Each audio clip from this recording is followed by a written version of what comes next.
All right, everybody. So for this next unit, which will mostly be dealing with compositions, exponential equations and graphs, and log exponential or log equations and graphs, there's one little review section that we're going to do, which is about simplifying complex fractions. So I'm going to just go with one approach. There's a couple of approaches for this, but I'm going to go with what I think is the easiest, and usually will be the least amount of work.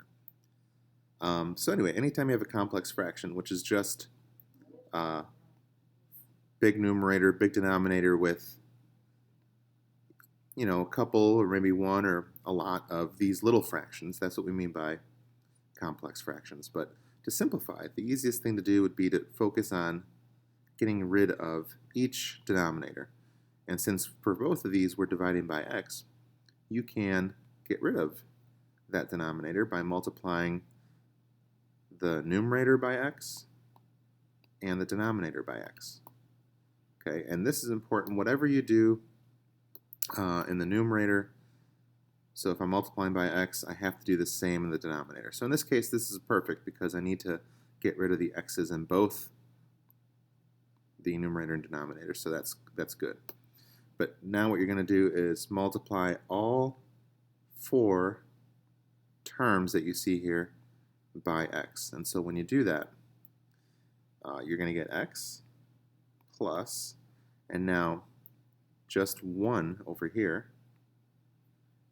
And now here you do x times 1, which is also x, minus, here the x's cancel, so you just get 1.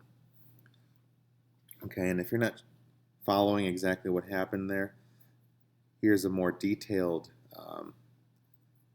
step-by-step explanation. I'm not going to do this every time, but essentially what you're doing is, again, you're multiplying 1 by x, you're multiplying 1 over x by x, and you're multiplying 1 by x again, and then you're multiplying the 1 over x by x in the denominator. Okay, so this was the original expression here, highlighted, and I'm just multiplying everything by x basically. And when you do that, this is the result. Now you don't have to write it out that way every time, but eventually you're probably going to just know, okay, the whole point of doing this step was to cancel out this denominator and this denominator, so these will cancel with something that we're multiplying by, okay?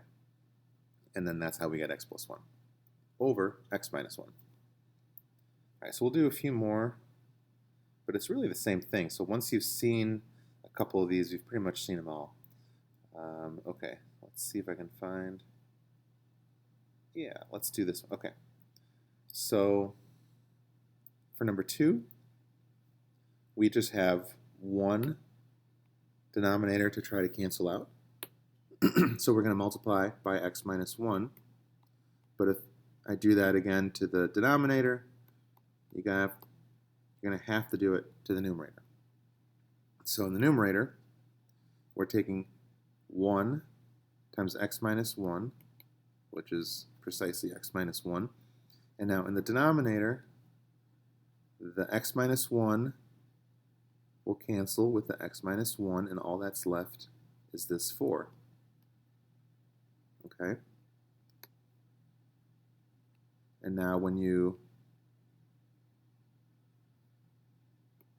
go to the second term, you're going to have plus 2 times, and notice there's no denominator over here, right? There's nothing down there except a 1. So nothing will cancel. You're going to have to just stick x minus 1 right next to the 2 and actually multiply it out. Okay, once you do that step, from here it's, if there's any simplifying to do, and there may be more factoring to try to reduce the fraction, you're going to do that and go as far as you can. So in the denominator, you can distribute a 2 to get 2x minus 2. You can combine like terms. So then you get 2x plus 2. And you could factor a 2 as a GCF in the denominator. And, ooh, almost, but not quite. If this were an x minus 1 in the denominator, then that would have canceled out, but this is going to stay exactly the way it is for now. Okay. So answer to number 1, answer number 2 is right there. Let's see. 3 and 4 will be pretty similar. Let's jump over to number 7. Let's see if we can do number 7. All right. So here we have this x that we need to get rid of. So that means I got to multiply by x. And if I multiply numerator by x, got to multiply denominator by x. And also, we have an x plus 8 there. So we're going to have to multiply the numerator and denominator by x plus 8. And then now, same as before, you're going to multiply all 4 terms by both of these. Okay? So when you go to the numerator, this 9 has nothing underneath except a 1. Nothing will cancel out. So we're just going to stick everything together. You have 9 times x plus 8. Minus, and now notice there's an x down here. So this x here will cancel with this x here. Okay? Leaving behind just the numerator and another x plus 8, which is the one that we're multiplying by. And the denominator, 4, similar to number 9, up in the numerator. You have 4x times x plus 8.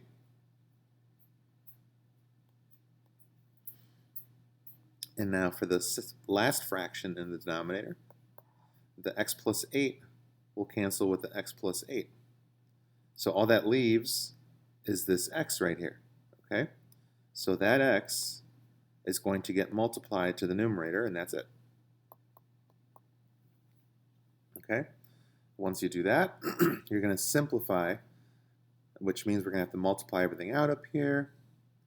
And so what do we get there? We get 9x squared plus 72x minus, let's see, x plus 8 times x plus 8 is x squared plus 16x plus 64. And down in the denominator, you have 4x squared plus 32x plus, and then we're distributing an x basically, so x squared minus 8x. And we can go one more step, I think. Let's see. Combine some like terms. Remember, we can distribute the negative up here. So 9x squared minus x squared is 8x squared. And then we have 72 minus 16, so that'll be 56x. And we have a minus 64.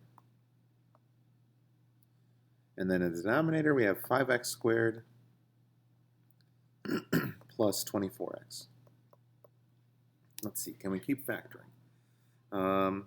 Looks like I can take out an 8 in the numerator, so that'll be 8 times x squared plus 7x minus 8.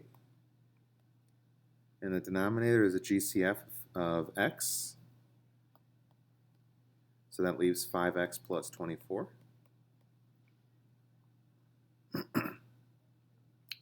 Looks like we can do one more step. X squared plus 7x minus 8, just the trinomial. That'll be x plus 8 and then x minus 1.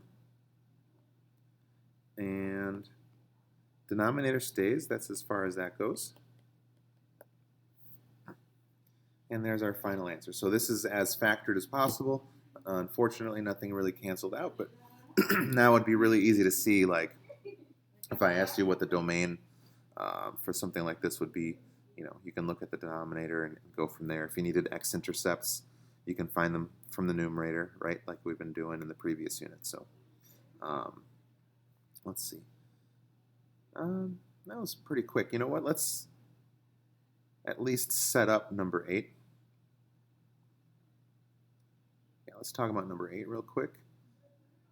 Okay, I'm going to erase number 7 here. So if you need it, make sure you've got it written down. Pause the video and copy it down. I'm going to wipe it away so I have plenty of space here to do number 8.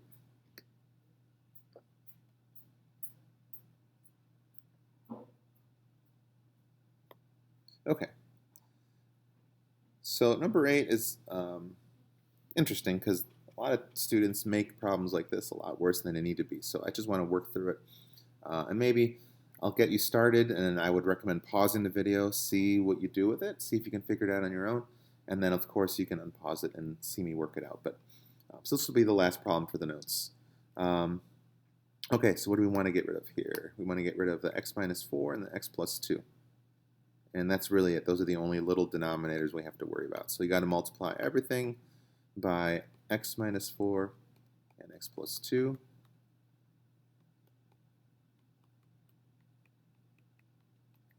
Okay. And so do that to the numerator. And again, pause it if you want to work it out, if you kind of want to see if you get it. And if you still need some help, then follow along. X minus 4 will cancel with x minus 4. So the numerator, which is x plus 5, is left with an x plus 2 that I'm multiplying by.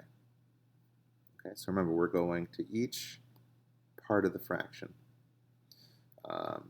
Minus x minus 3.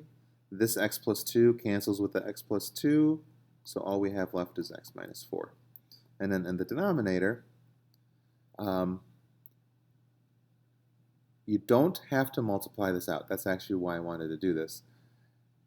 If we're going to try to factor things eventually, simply writing it down as x plus 2, x minus 4, and then x plus 2 again, that's factored, right? So let's just leave the denominator the way it is.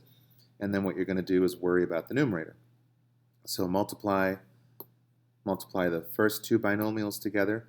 That'll be x squared plus 7x plus 10. And now multiply the second two, but don't forget there's a negative in front of that, so I'm going to distribute that in a second. That'll be x squared minus 7x plus 12. Keep the denominator as is for now.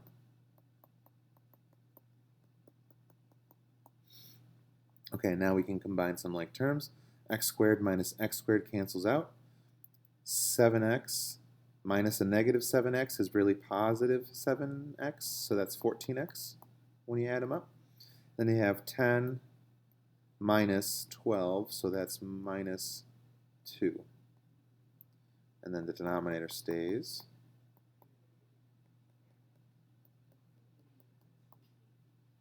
And really the only thing that we can do is take out a 2 in the numerator, which leaves you with 7x minus 1. And then denominator again is already factored, so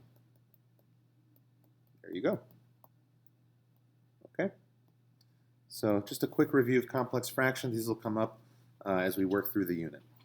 If you have any questions, you can ask about this lesson next time we see each other. All right, have a good day.